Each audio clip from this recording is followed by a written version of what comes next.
आणि आता घेणार आहोत विविध क्षेत्रातील महत्त्वाच्या बातम्यांचा वेगवान आढावा महाफास्ट 100 बातम्यांमधून।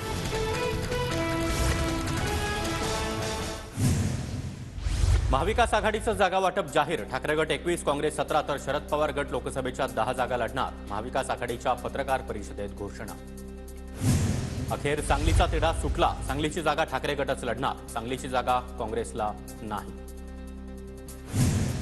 सांगलीची जागा ठाकरे गटाकडे गेल्यानं सांगलीमधील काँग्रेसचे नेते नाराज। काँग्रेसचे काही नेते not reachable. Vishwajit Kadam, Vishal Patil not reachable. सगळ्यांना पुरून उरणार, आमचं काय चुकलं, आता लढायचं। विशाल पाटलांच्या कार्यकर्त्यांच्या सोशल मीडियावर पोस्ट। विश्वजित कदम संध्याकाळी प्रसिद्धी पत्रकाद्वारे भूमिका मांडणार। सांगलीची जागा ठाकरे गटाला गेल्यानंतर विश्वजित कदम यांची भूमिका काय असणार याकडे सगळ्यांचंच लक्ष। हायकमांडचा आदेश कार्यकर्ते मान्य करतील। नाराज असलेल्यांची आम्ही समजूत काढू। नाना पटोले यांची प्रतिक्रिया। समजूतदारपणा दाखवणं म्हणजे अपमान नाही। देशामध्ये मोदींचा पराभव करणं महत्त्वाचं। सांगलीच्या जागेवरून नाना पटोलेंचं वक्तव्य। भिवंडीच्या जागेवर शरद पवार गटच लढणार। महाविकास आघाडीमध्ये आता एकाही जागेवर मतभिन्नता नाही। शरद पवारांची माहिती।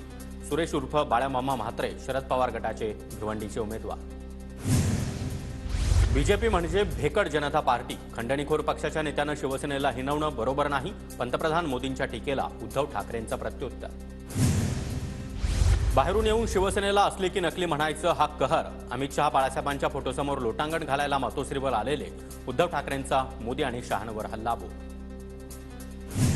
शरद पवार गटाकडून सातारा, माढा, रावेर तर काँग्रेसचे धुळे, जालना, उत्तर मुंबई आणि उत्तर मध्य मुंबईचे उमेदवार अद्याप घोषित नाहीत। मुख्यमंत्री शिंदेंनी अजून अधिकृत उमेदवारी घोषित केलेली नाही। फडणवीसांनी सांगितलं त्याचं मी स्वागत करतो।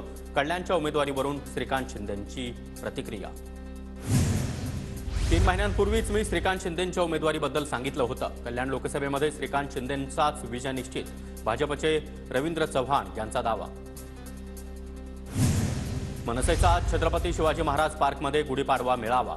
राज ठाकरे यांच्या भाषणाकडे संपूर्ण महाराष्ट्राचं लक्ष। राज ठाकरे आज महायुतीमध्ये सहभागी होण्यासंदर्भात काही बोलणार का याकडे देखील नजरा। राज ठाकरेंनी महायुतीला समर्थन द्यावं। मोदींच्या विकसित भारताच्या संकल्पाला साथ द्यावी। राज ठाकरे आजच्या भाषणामधून महाराष्ट्राला मोदींच्या मागे उभा करतील। बावनकुळेंचं वक्तव्य। मोदी शहांना राज्यामध्ये पाय ठेवू देऊ नका अशी राज ठाकरे यांची भूमिका होती। आता मोदी शहांना कोण पाय ठेवू देते पाहायचंय। संजय राऊतांचा राज ठाकरेंवर निशाणा। राज्यामध्ये 3.5 शहाण्यांचं सरकार। 3.5 शहाण्यांनी राज्य बुडवलं। खासदार संजय राऊतांची महायुतीवर टीका। प्रगती आणि विकासाच्या आड येणाऱ्याला आडवं करू। 2.5 वर्ष सण उत्सव बंद होते। आमचं सरकार येतात सण आणि विकासावरची बंधनं हटवली। शिंदेंचा ठाकरेंना टोला। कालच्या मोदींच्या सभेनं महाराष्ट्रामध्ये विजयाची नांदी झाली। अनेक ठिकाणचे उमेदवार जाहीर करणं बाकी, पण महायुतीमध्ये महाविकास आघाडीसारखी बिघाडी होणार नाही। मुख्यमंत्री एकनाथ शिंदेंचा महाविकास आघाडीवर हल्लाबोल। तर महाविकास आघाडीची एकजूट कायम राहील। आम्ही 35 पेक्षाही जास्त जागा जिंकू। संजय राऊतांचा दावा। आम्ही मोदींच्या नेतृत्वामध्ये विजयाची गुढी उभारणार। प्रभू श्रीरामाचा आशीर्वाद आमच्यासोबत। देवेंद्र फडणवीसांकडून विश्वास व्यक्त। सातारा आणि नाशिकच्या जागेचा तिढा लवकरच सुटेल। महायुतीचे नेते एकत्र बसून निर्णय घेतील। उपमुख्यमंत्री अजित पवारांकडून स्पष्ट। बजरंग सोनवणे यांनी अर्ज मागे घेऊ नये।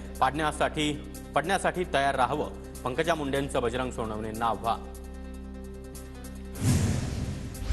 उद्या रामटेकमध्ये पंतप्रधान मोदींची प्रचार सभा। रामटेकचे शिवसेनेचे उमेदवार राजू पारवे यांच्या प्रचारासाठी मोदींच्या सभेचं आयोजन।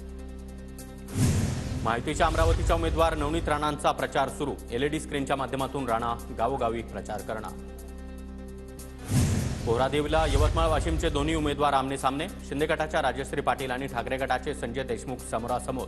दोन्ही उमेदवारांच्या कार्यकर्त्यांमध्ये जोरदार घोषणाबाजी। एकनाथ खडसे यांच्या अडचणीमध्ये वाढ होण्याची शक्यता। अवैध खनिज उत्खनन प्रकरणी खडसेंसह कुटुंबाला हायकोर्टाची नोटीस। हायकोर्टाच्या नोटीसमुळे रक्षा खडसेंची उमेदवारी देखील धोक्यात येण्याची शक्यता। या निवडणुकीमध्ये मला अपयश आलं तर मी राजकारण सोडून दिल्लीमध्ये वकिली करणार। भाजपचे बंडखोर नेते आणि अपक्ष उमेदवार ॲडव्होकेट शिवाजीराव जाधव यांची प्रतिक्रिया। नंदुरबारच्या भाजप उमेदवार हिना गावित यांच्याकडून मतदारसंघनिहाय बैठका। 10 वर्षांमध्ये केलेल्या विकास कामांची माहिती मतदारांपर्यंत पोहोचवण्याच्या पदाधिकाऱ्यांना सूचना। भंडाऱ्यामध्ये पथनाट्यातून मतदारांना आकर्षित करण्याकडे भाजपचा कल. महायुतीच्या नेत्यांकडून विविध स्तरावर मेळावे आणि बैठकांचं आयोजन. भंडारा जिल्ह्यातील वरठीमध्ये प्रफुल्ल पटेल यांच्या उपस्थितीमध्ये महायुतीची सभा. उमेदवार सुनील मेंढे यांना निवडून देण्याचं पटेल यांचं आवाहन. जळगाव आणि रावेर या दोन्ही लोकसभा मतदारसंघामध्ये 18,553 कर्मचाऱ्यांना मतदान विषयक प्रशिक्षण. प्रशिक्षणामध्ये अनुपस्थित असलेल्या कर्मचाऱ्यांना कारणे दाखवा नोटीस.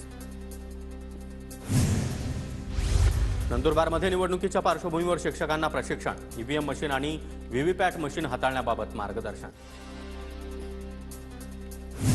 राज ठाकरेंच्या निवासस्थानी गुढीचं पूजन. अमित ठाकरे, शर्मिला ठाकरे यांच्याकडून गुढीची पूजा. अजित पवार, सुनेत्रा पवार यांच्याकडून गुढीपाडवा साजरा. काटेवाडीमधील निवासस्थानी विधिवत पूजा करून उभारली गुढी. पंकजा मुंडे यांच्याकडून बीडमधील धनगरवाडीमध्ये गुढीपाडवा साजरा. महिला ग्रामस्थांकडून पंकजा मुंडेंचा औक्षण. पंकजा मुंडेंचा धनगरवाडीमध्ये गुढीपाडवा साजरा. महिलांसोबत संवाद साधताना पंकजा मुंडे काहीशा भावूक. छत्रपती संभाजीनगरमध्ये अंबादास दानवे यांच्याकडून गुढीपाडवा साजरा. कुटुंबासोबत घरासमोर उभारली गुढी. सोलापूरमध्ये सुशीलकुमार शिंदे यांनी काँग्रेस भवनामध्ये गुढी उभारली. लोकसभा निवडणुकीमध्ये विजय मिळो अशी प्रार्थना. धुळ्याचे भाजपचे उमेदवार सुभाष भामरे यांनी देखील गुढी उभारली. गुढी उभारून मोदींना पंतप्रधान करण्याचा भामरे यांचा संकल्प.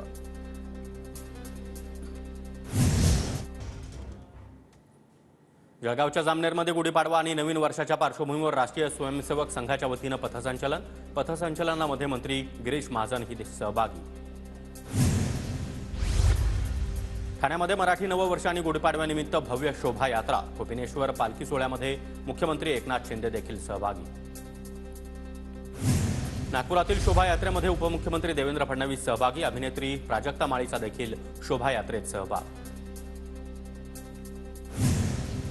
जळगावच्या जामनेरमध्ये मंत्री गिरीश महाजन यांच्या हस्ते गावगुढीचं पूजन. मोठ्या संख्येनं नागरिकांची उपस्थिती. गावगुढी पूजनाची अनेक वर्षांची परंपरा.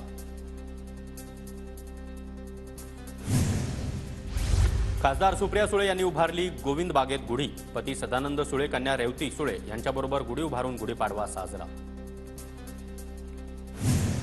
हिंगोलीतील कळमनुरी विधानसभेचे आमदार संतोष बांगर यांनी हिंगोलीच्या निवासस्थानी गुढी उभारली. बांगर यांनी गुढीपाडव्याच्या जनतेला शुभेच्छाही दिल्या. गुढीपाडव्यानिमित्त भंडाऱ्यामध्ये जल्लोष. पारंपरिक वेशभूषेमध्ये नागरिकांचा सोहळ्यामध्ये सहभाग. आराध्य दैवत श्री बहिरंगेश्वर मंदिरामध्ये ढोल ताशा आणि ध्वजपथकाकडून वंदन. बीडच्या परळीमधील वैद्यनाथ मंदिरामध्ये भाविकांची मोठी गर्दी. गुढीपाडव्यानिमित्त मंदिर परिसर भाविकांनी गर्दीनं फुलून गेला. नाशिकच्या दिंडोशीमध्ये गुढीपाडव्याच्या शोभायात्रेचा नागरिकांमध्ये उत्साह. शोभायात्रेमध्ये आमदार सुनील प्रभू यांचा देखील सहभाग. नाशिकमध्ये मराठी नवीन वर्षाच्या स्वागतासाठी शोभायात्रा. काळाराम मंदिरापासून ढोल ताशांच्या गजरामध्ये शोभायात्रा निघाली.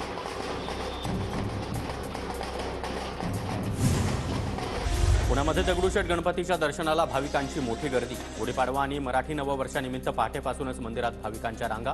दगडूशेठ गणपतीला आकर्षक साखरगाठीचा हा. नागपुरात गुढीपाडव्याचा उत्साह. लक्ष्मीनगर चौकातून भव्य शोभायात्रा. शोभायात्रेमध्ये लेझिम पथक आणि ढोल ताशा पथकांचा मोठा गजर. धाराशिवमध्ये तुळजाभवानी मातेच्या मंदिरामध्ये गुढीपाडवा साजरा. तुळजाभवानी देवीच्या मंदिर कळसावर उभारली गुढी. शिवकालीन दागिने घालत देवीची अलंकार पूजा. डोंबिवलीमध्ये श्री गणेश मंदिर संस्थांकडून गुढीपाडव्यानिमित्त जल्लोष. सकाळी शहरामधून श्री गणेशाची पालखी वाजत गाजत काढण्यात आली. डोंबिवलीमध्ये गुढीपाडव्यानिमित्त साकारल्या आकर्षक रांगोळ्या. ठिकठिकाणी चौकाचौकात आकर्षक रांगोळ्यांनी सर्वांचंच लक्ष वेधलं. गिरगावमध्ये गुढीपाडव्यानिमित्त बाईक रॅलीचं आयोजन. अनेक स्त्रिया, तरुण तरुणी, छोट्या मुली बाईक रॅलीमध्ये सहभागी.